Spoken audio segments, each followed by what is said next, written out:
আমার বড় পীর আব্দুল কাদের জিলানী ও গিলানী রহমাতুল্লাহ আলাইহি বলে, আল্লাহ আমার কাছে তো টাকা নাই, পয়সা নাই, খাবার নাই, কি খাবো?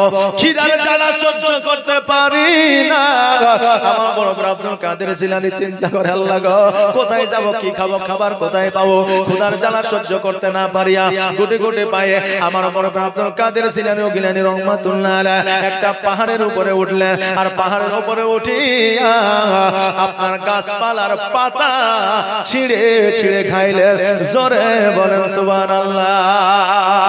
ওই গাছপালার পাতা ছিঁড়ে খাইয়া এবার যখন মাদ্রাসার দিকে আসতেছে, আপনার শিক্ষক ওবায়দুল্লাহ রহমাতুল্লাহ আলাইহি আমার বড় পীর আব্দুল কাদের জিলানীকে জিজ্ঞাসা করে, বাবা তুমি কোথায় গিয়েছিলে?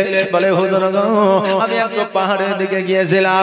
শিক্ষক ওবায়দুল্লাহ বলে, বাচ্চা তোমার মুখে কেন লতা পাতার দাগ? কারণ দেখবেন কেউ পাতা যদি খায় মুখের মধ্যে একটা দাগ থাকে, থাকে না? থাকে না? ঠোঁটের মধ্যে একটা দাগ লেগে যাবে।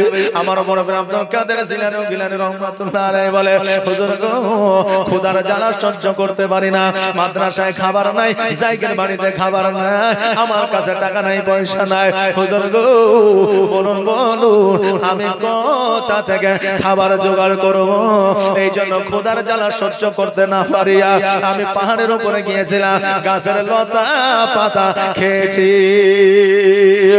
ওবায়দুল্লাহ রহমাতুল্লাহ তুই চোখের পানি ছেড়ে দিয়ে বলল, ওই আব্দুল কাদের জিলানী আমি অভাবী মানুষ, আমার বাড়িতেও টাকা নাই, পয়সা নাই, আমার বাড়িতে খাবার নাই, তবে শোনো গো আমি তোমার জন্য কিছু খাবারের ব্যবস্থা করে তুমি একাই আমার বাড়িতে এসে একটু খাবার খাইয়া যাইবা।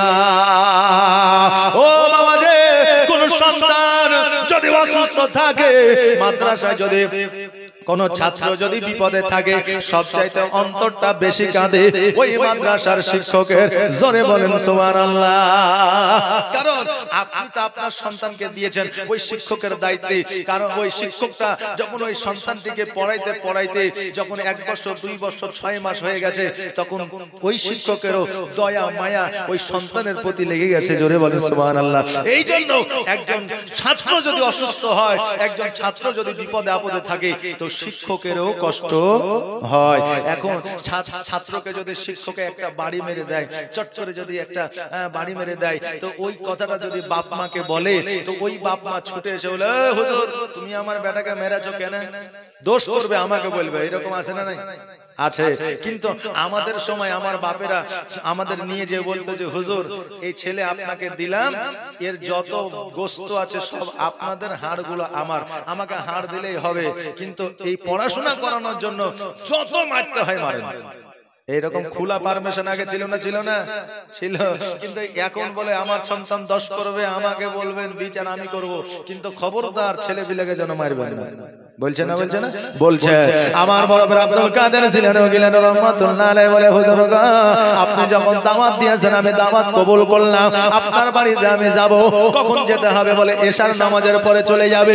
এবার শিক্ষক ওবায়দুল্লাহ রহমাতুল্লাহ আলাইহি বাড়িতে গেলেন, নিজের বিবিকে বললেন, বিবি রে বাড়িতে কিছু আছে কিনা? বলে, ওগো আমার প্রাণের স্বামী বাড়িতে মাত্র 2টা জবের আটা, 2টা রুটির মতো আটা আছে। ওগো আমার প্রাণের স্বামী কেন বলছেন, কিসের জন্য?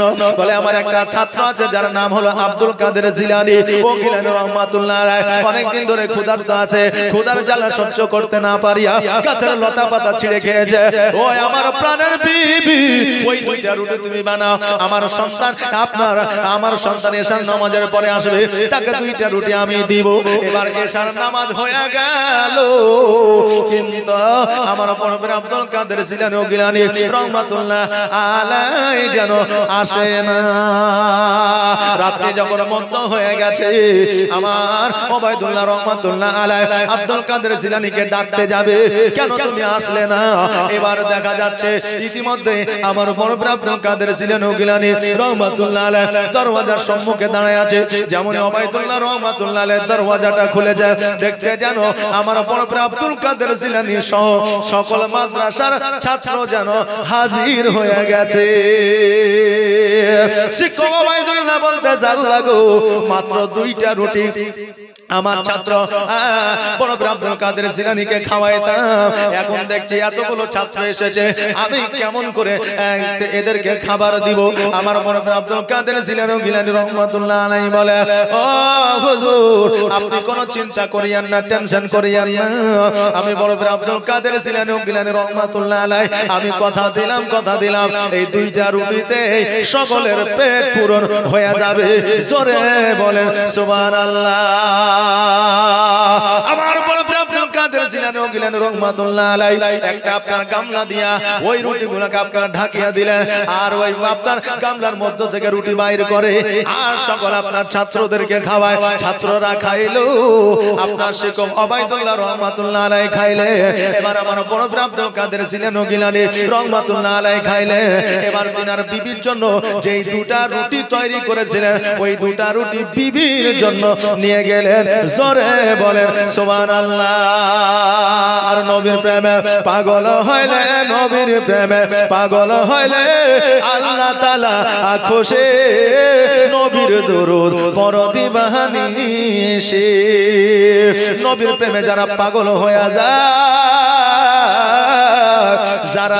তারা যেই দিকে আঙুল দেখা দেয় সেই দিকে তাদের সমস্ত পৃথিবী হয়ে যায়, কারণ আল্লাহ তাদের প্রতি রাজি হয়ে যায়। জোরে বলেন সুবহানাল্লাহ। তাই বলছে নবীর প্রেমে পাগল হইলে, নবীর প্রেমে পাগল হইলে আল্লাহ তাআলা খুশি।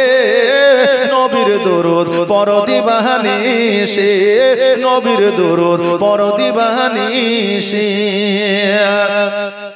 ও কি নবীর প্রেমে পাগল হইলে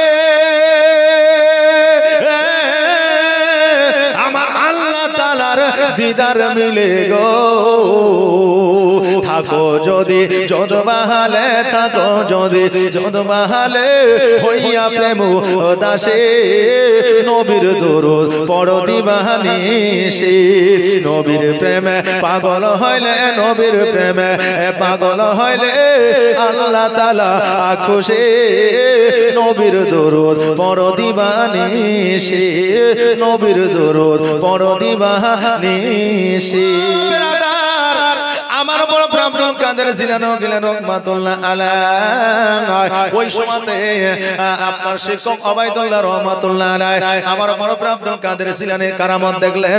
আর কারামত দেখার পরে আমার বড় পীর আব্দুল কাদের জিলানীকে বললে, বাচ্চা রে, জগতের সাধারণ বাচ্চা তুমি না, তোমার মধ্যে অলৌকিক দৃশ্য রয়েছে। জোরে বলেন সুবহানাল্লাহ।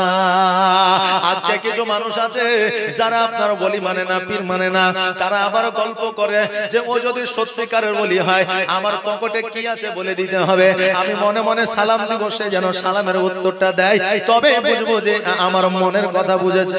এরকম মানুষ আছে না নাই? বলে না বলে না বলে।